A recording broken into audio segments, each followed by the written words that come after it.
When you need mealtime inspiration, it's worth shopping Kroger, where you'll find over 30,000 mouth-watering choices that excite your inner foodie. And no matter what tasty choice you make, you'll enjoy our everyday low prices, plus extra ways to save, like digital coupons worth over $600 each week. You can also save up to $1 off per gallon at the pump with fuel points. More savings and more inspiring flavors make shopping Kroger worth it every time. Kroger, fresh for everyone. Fuel restrictions apply.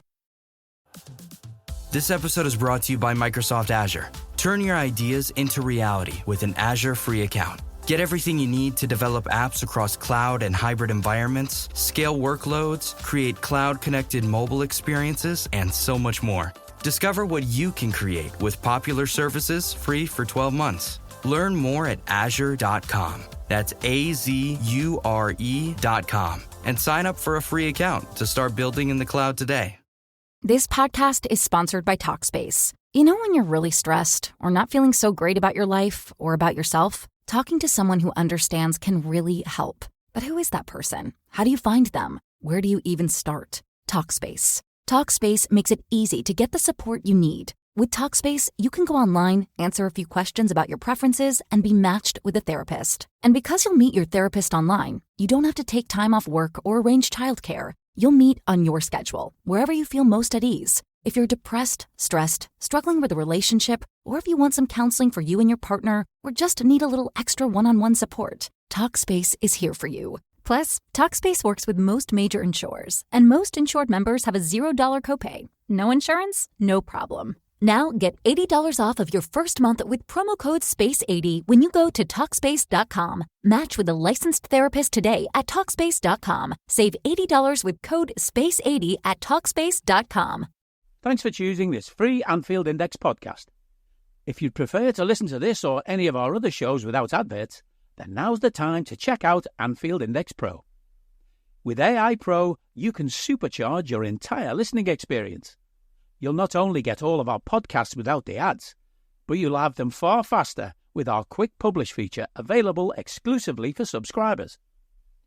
AI Pro also puts you in the heart of our sound studio, with an option to listen to many of our shows live and interact with the podcasters in real time as the shows are recording. Upgrading couldn't be easier. AI Pro is available on all popular podcast platforms. Just head on over to AnfieldIndexPro.com and get started today. Good morning, good afternoon, good evening, wherever you are, whatever you're doing, and welcome to another episode of Stat Me Up for Anfield Index. Ladies and gents, if you are just walking round firing Salah arrows at everyone you're seeing this morning, what are you doing with your life, in all honesty? Because what a day, what a week it's set to be. We should be bouncing into this international break. And we'll be talking about the international break in Stat Me Up, ladies and gents. We'll be talking about the United game for obvious reasons. We'll even give the Egyptian king his little separate section. And we'll be talking about the Champions League draw as well. And as normal, to walk us all through it, the man himself is with me in what looks like he's recording a grime album in his little music pod, Ben Bocsak. Ben, how are we? Yeah, feeling nice and cozy in this pod. And obviously over the moon with the result and the game from the weekend. I thought it was brilliant to watch, thoroughly entertaining. Yeah, I mean, look, just for the basic stats, Ben, what can't you like at the moment? I mean, 3 games, 3 wins, 0 goals conceded as well, 7 goals on the board. Brilliant. I mean, let's jump to yesterday, jump back a little bit. I mean, a Diaz double, Mo Salah, so much to like about this. I'm saying that. What were your thoughts on the overall performance? I thought it was good. I don't think the stats actually quite reflect how dominant Liverpool was, but there were some really good individual performances. And, I mean, when you win 3-0 at Old Trafford, you can't really complain, to be honest, can you? Yeah, absolutely not. And dominant performance, you have to, be completely clear about that. It could have and probably should have been so many more. I mean, we are Stat Me Up, so we do want to talk about the metrics because people were looking at it and looking at it as though, do the metrics really tell the tale? What did the metrics say yesterday? It was a strange one, to be honest, because looking back on the eye test, I don't really remember United having too many opportunities, too many chances. But then the XG, I think, was only in 0.6 around for Liverpool in Liverpool's favour. So obviously a stark difference to the 3-0 result.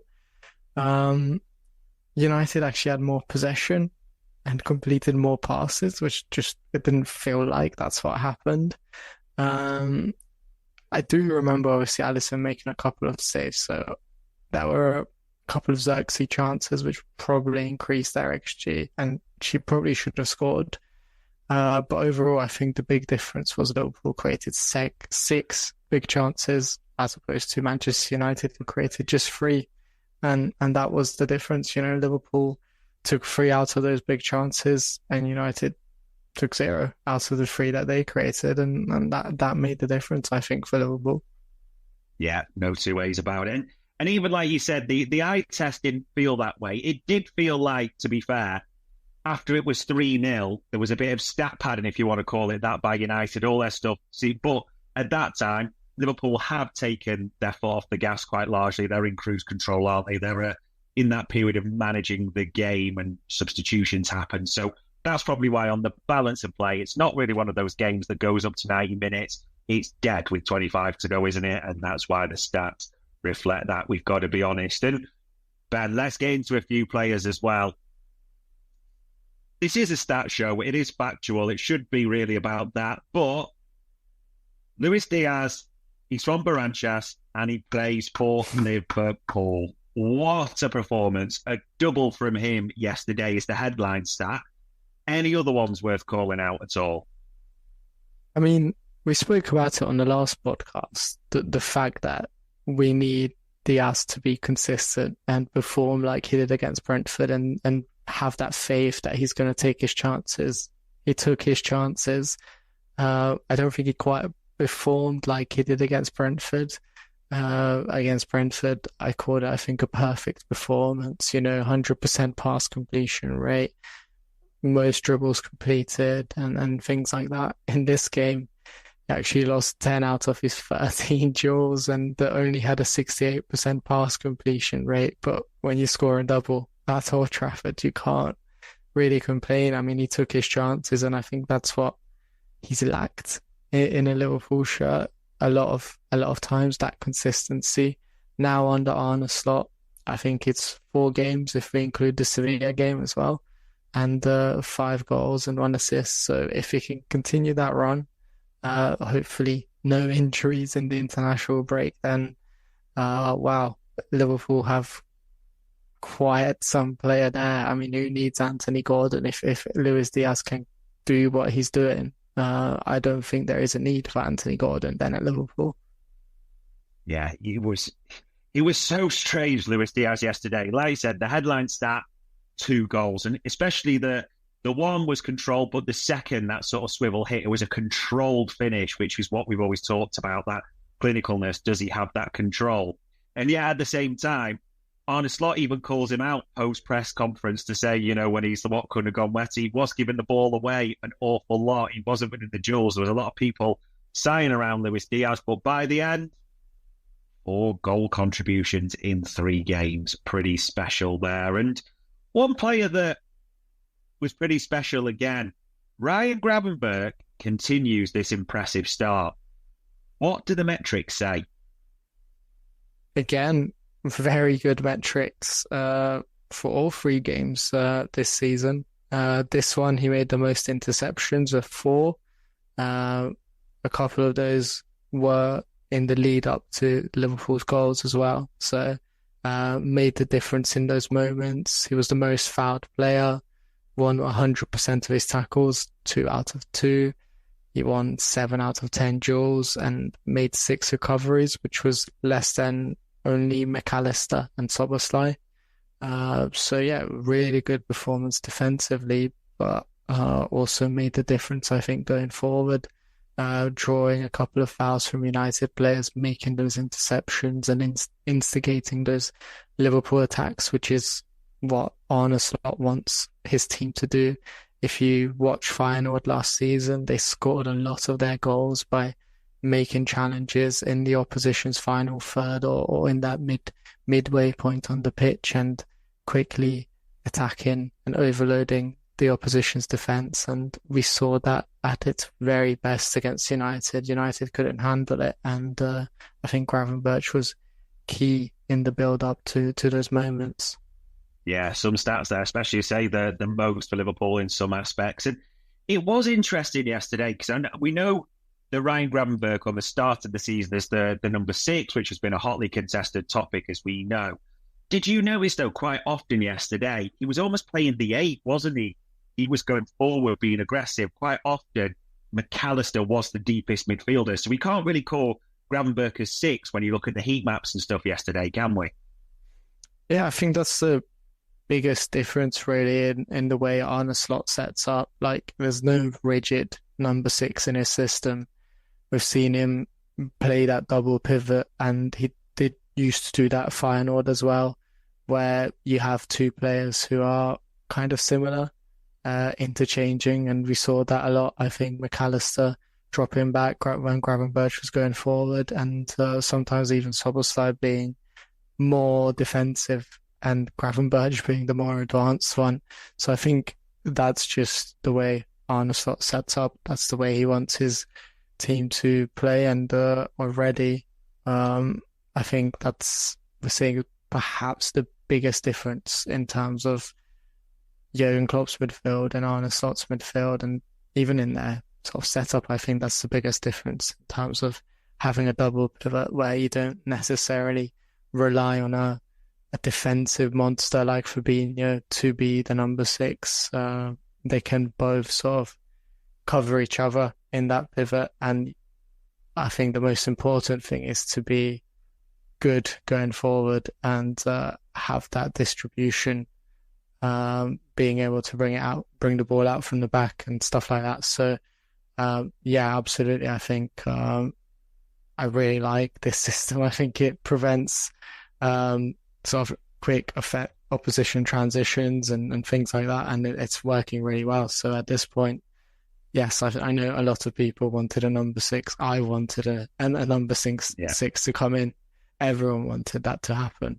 But if Gravenberch can continue this form, and I think it's important to stress, with all respect to Man United at the moment, he hasn't really proven himself against a real tough opposition. Those will come down the line when Liverpool play Arsenal, Man City, and those kind of games. I want to see how good Gravenberch is in those games. But so far, so good. And let's wait and see what happens. Yeah, can't do any more at the moment. Can only do what's asked of him. So a really positive start. Probably because a lot of sort of took a scan of the stats. Though it was a weird game stats-wise, based as you said, against the eye test. Any other metrics you think it's worth calling out, be it for any other players, team stats, anything like that at all? I think it's just important to stress the midfield. They've made so many recoveries. So McAllister made 8, Szoboszlai 10, Gravenberch 6. Like, they've really just dominated in terms of pressing down United and having 24 recoveries in midfield in one game is pretty incredible. So I just wanted to highlight the midfield. I thought they were really good and just worked really well together. Yeah, 24 is pretty impressive. They were just physically dominant. You saw that yesterday as well. Nothing was better than watching Alexis McAllister slam Kobe Mainoo off the ball and start that third goal. They were superb. Your countryman, Dominic Szoboszlai, I'll let you get to this because you're right, he did recover recently, played well. And then we'll talk about why I personally would like to see him fined, but we'll get to that. So what did you make of his performance and stats yesterday? I mean, I thought it was really good, but I almost lost my mind when he just didn't blast that chance first time. Why did he take the touch? I think that will be the biggest mystery of the season, perhaps even. But, like I said, 10 recoveries, which was the most in the game, created 4 chances, the second most, 2 assists in 3 matches. Like, he's doing very well. It's been a good start. I don't know if it's been as impressive as his as a start he made last season, but he is so far, I think, being a key player in Arne Slot's system. It's just frustrating because it could have been 1 goal and 2 assists, and it should have been 1 goal and 2 assists. I don't really know why he decided to take a touch there. I think he needs to take a couple of lessons from Diaz and Salah's finishing in this game, because that's what he should have done. I don't actually think, because in the end he didn't actually take it a shot, so it doesn't even count in Liverpool's XG. So that's also frustrating, because then Liverpool might have dominated statistically as well. And I don't know about you, but in that situation, I'd rather he take the shot and miss and blast it over the net than do what he did, where he just took those extra touches and stuff and sort of didn't make the most of the opportunity he had. And I don't know. I mean, at the end of the day, in the grand scheme of things, Liverpool still won 3-0. Obviously, we would have loved it if it was 4-0. Maybe more United fans would have left the stadium. But you can't complain too much, although it was a frustrating moment. Yeah, in his defence, he was not the only one. I think Salah did one where he overcooked it, didn't he? Diaz did one. There was even that bit where the referee played advantage to let Nunes kill just one wide. Why he didn't just go back or just give a penalty at that point, I don't really understand. That was a foul in the box, but hey-ho, Anthony Taylor is Anthony Taylor. But yeah, Dominic Szoboszlai, he always just have to toe poke it into the net, because Onana's away, isn't he? The defenders, there's that huge gap. I think Carragher was a bit strong in calling it unprofessional and showboating, but yeah, not his finest moment by any means. But at the end of the day, as you said, Ben, Liverpool win 3-0 at Old Trafford, and we'd have taken that in any shape or form at the start of the day. So let's not pretend anything different. Now, we haven't talked about the main man, Mo Salah. I mean, this is unreal. 3 games so far, 3 goals and 3 assists. Man of the match, given in all 3, whether you agree with that. But just a sensational start to the season. And then all the contract talk comes, doesn't it? Post-match, even though we're talking about something else. What did you make of all the post-match furore around his comments? It's a difficult one. I think, to me, I got the interpretation that it sounded like he wants to stay. He sort of brought up the whole topic unprompted. I think it didn't sound to me like a player who was saying, this is my last year and then I want to, go somewhere else, go to Saudi Arabia or anything like that. It sounded like he would be open to a new contract and extending that stay with Liverpool. I just think it's all in the hands of Richard Hughes and Michael Edwards, and I hope they make the decision that we all want to see and that Salah seemingly wants as well, which is that he stays, because over the last year we've had conversations on here. I've written loads of pieces for Anfield Index on who could replace him, but let's be honest, I think all the conversations and all the articles, the end conclusion, yes, there are some good players, but there's no one quite like Mohamed Salah. And the longer he continues this run, the longer you question if anyone can replace him at this stage. I mean, he's 32, granted, but I think he's still got at least 2 years in him at this level, even potentially more.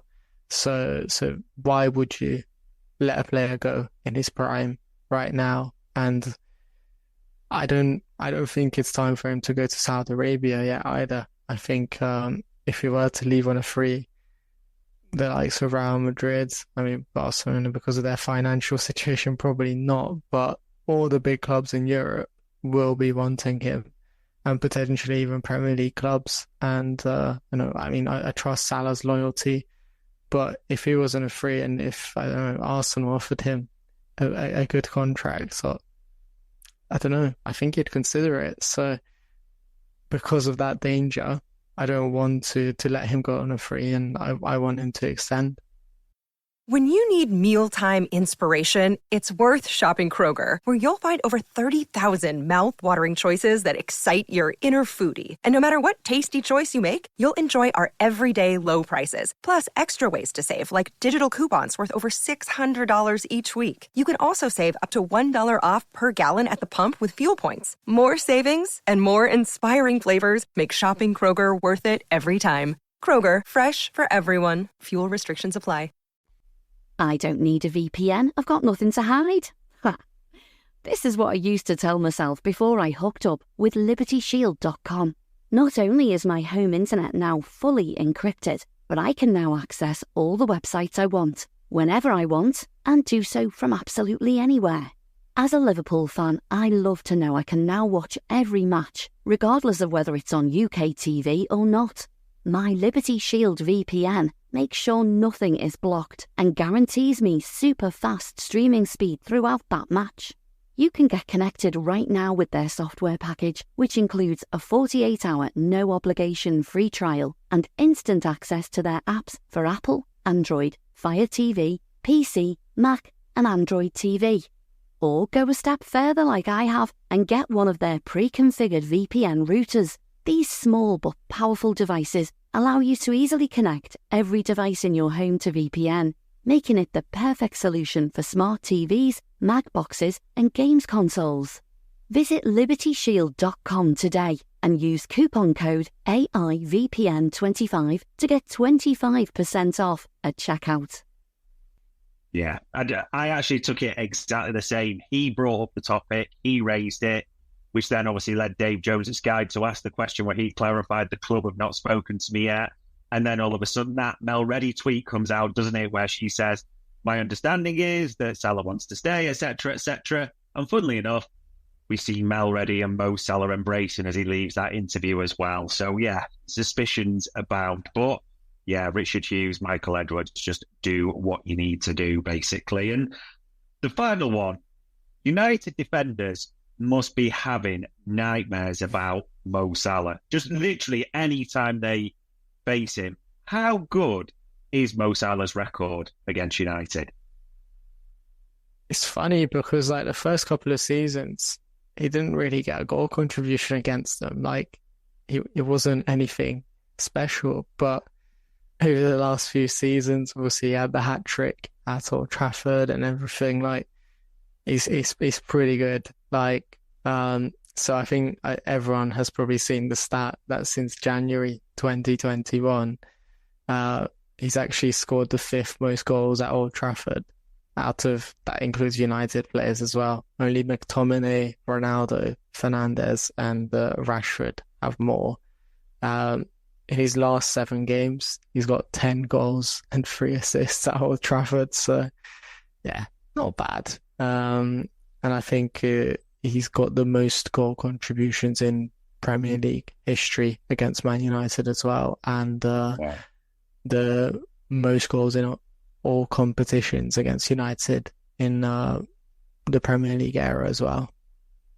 Wow, just absolutely unreal. It was kind of funny yesterday as well, because it was almost like when Sky were talking about it and Neville and Carragher were talking about it, people were almost like just the penny dropped that, hold on, is Mo Salah a world-class winger? And then Carragher almost raised it as though he discovered fire to the Sky commentators when he started talking about, well, actually, Mo Salah's in the conversation for the best player, in the league type of thing. Absolutely crazy, or the greatest Premier League wideman, I should say. Sorry, that was what he referenced. But yeah, we know how good the Egyptian king is. So if you are listening, Michael Edwards and Richard Hughes, do the decent thing while you've got time. The only bad news coming up, Ben, is one of these crappy international breaks. And I'm saying this because I know you like your international football, but it's probably the thing Liverpool need the least, isn't it now? I mean, I'm trying to reach out for positives, and the only 2 I can really function at the moment are Chiesa is not in the Italy squad, so it's good for him probably to have that good 2 weeks of Ruben Peters working there. Curtis Jones is not named in the England senior or under 21s, so hopefully he can't be named in the under 21s anymore. He's not. He's too old now. So there you go. And in a good way, it gives him time, because Slot intimated, I think, they should be back around now. So you're thinking, good, a good few weeks needs to build his fitness, get him right as well. But it's one of them international breaks, Ben, and no one likes it anyway. Bit of a stat question for you. What is Liverpool's record like when they come back from the international break? Because I always think international break, great. We're going to get diddled on a 12:30, but we did it this time. We've got Forest, or we sometimes struggle with it because players coming from South America, last minute, etc., etc. Does it bear that out, or is that an exaggeration? You know what? Liverpool haven't lost a single game last season after the international break. So I know there was, like you mentioned, a lot of topic, especially about the 12:30 kickoffs that we often tended to get after the international break. But 3 wins and 1 draw is quite a good sort of record after international breaks. The last time Liverpool lost was the season before last. So they came back in April 2023 and lost 4-1 to Man City, which was quite a brutal result. But before that, there was another one where they drew, and then there was the World Cup after coming back from the World Cup, because that was the season when the World Cup was on in November of all times, and they came back and won their first game back after the World Cup too.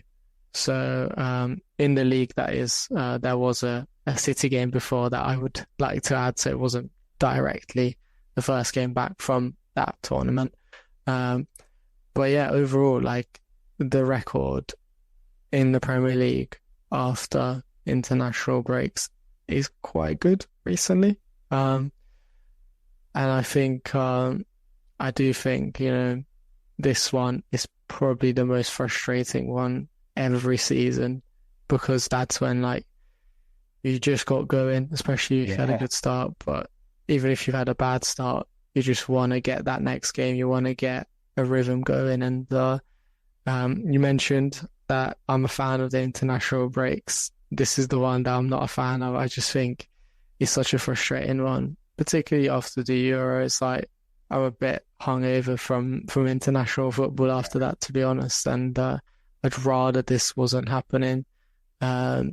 But there is a lot of excitement to come, I think, when it is over. The Champions League starts, some big games in the Premier League, games that Liverpool should win.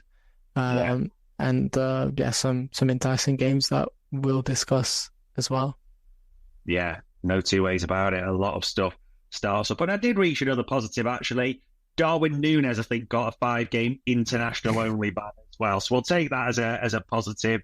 We'll swinging everything aside. So yeah, Núñez, Jones and Chiesa will not be going to international duty. So at least they'll have time to work on fitness and be ready. But we'll see what that Forest game brings, and we'll talk about that more next week.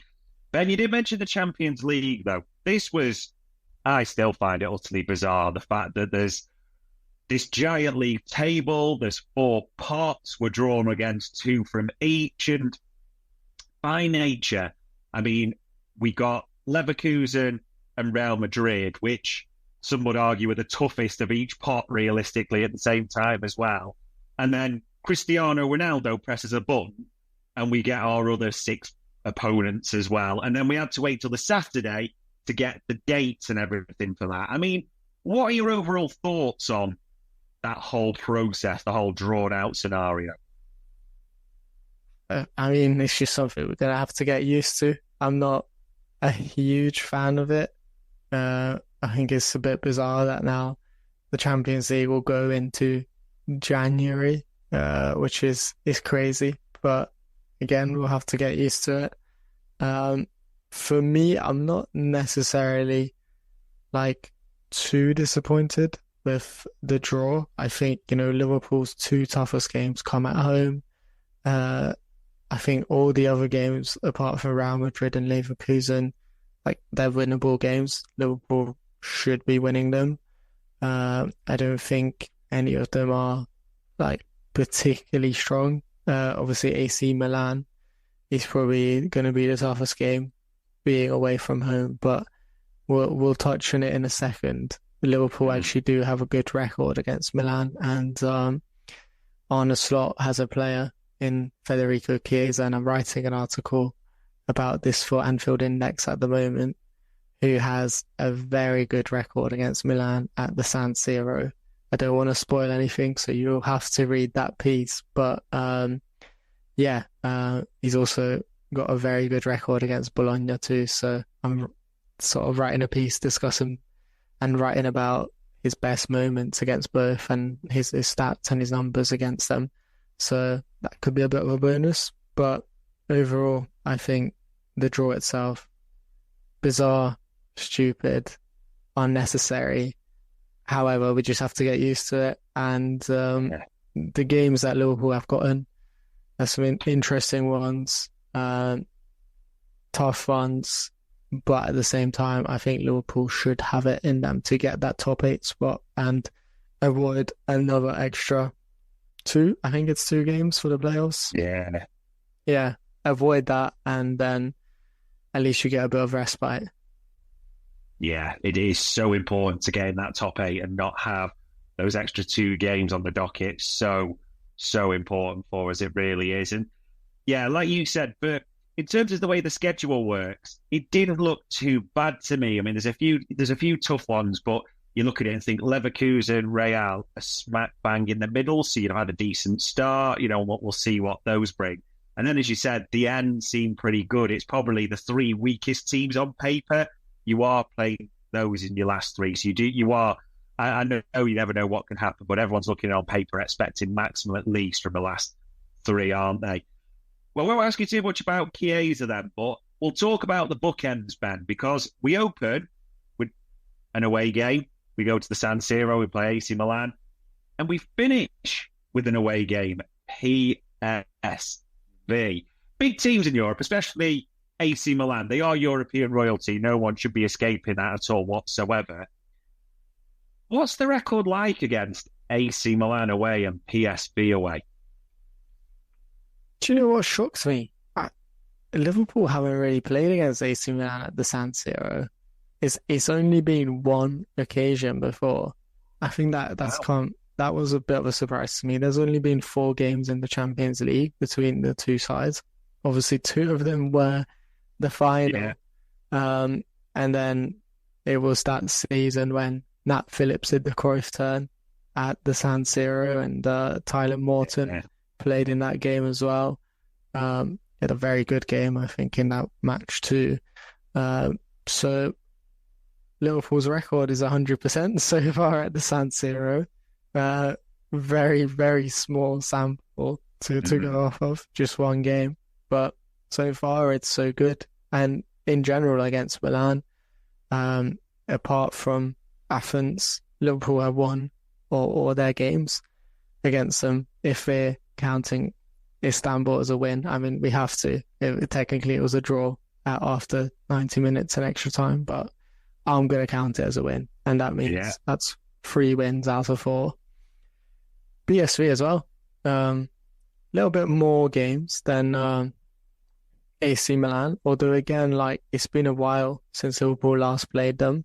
There was a time during my childhood when we seemed to get them every single season in the Champions League. And most of the time, Liverpool's record has been good. 5 wins and 1 draw from 6 matches, so 0 defeats against PSV yet.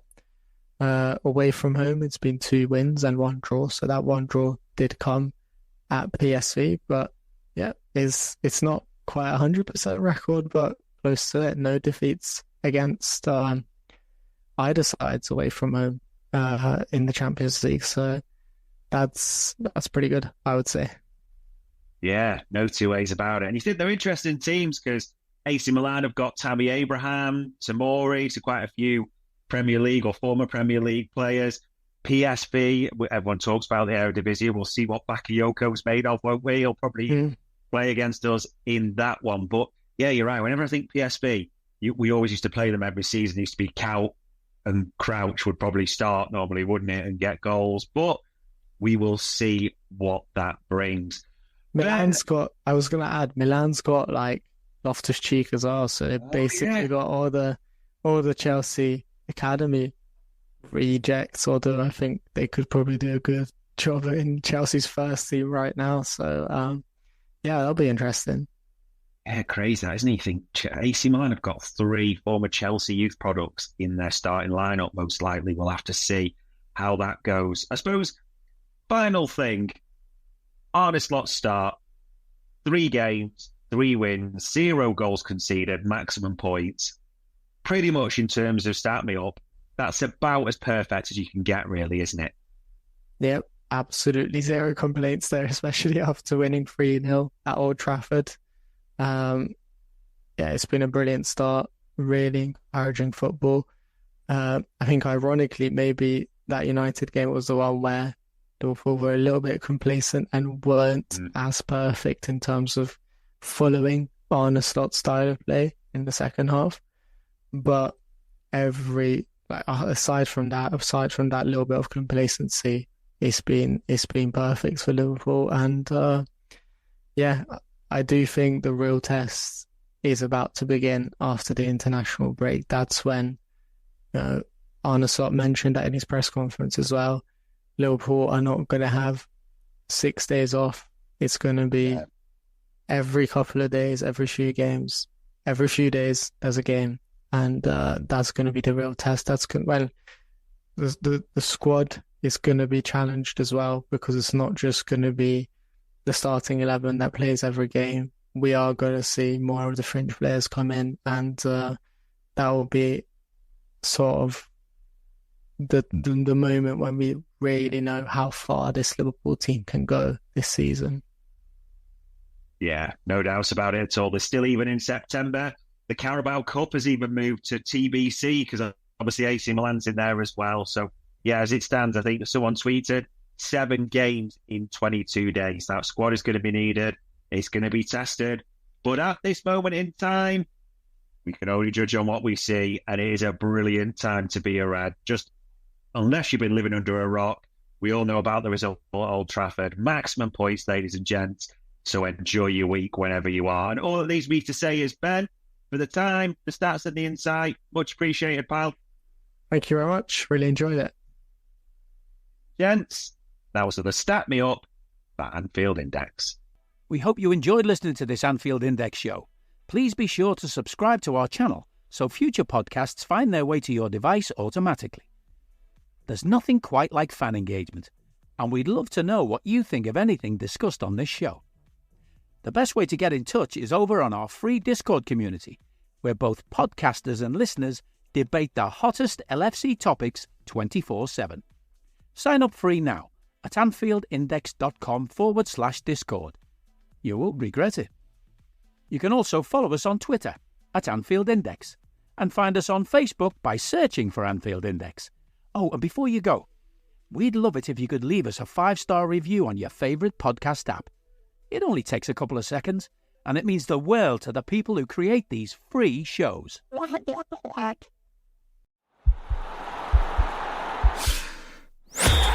podcast is part of the Sports Social Podcast Network.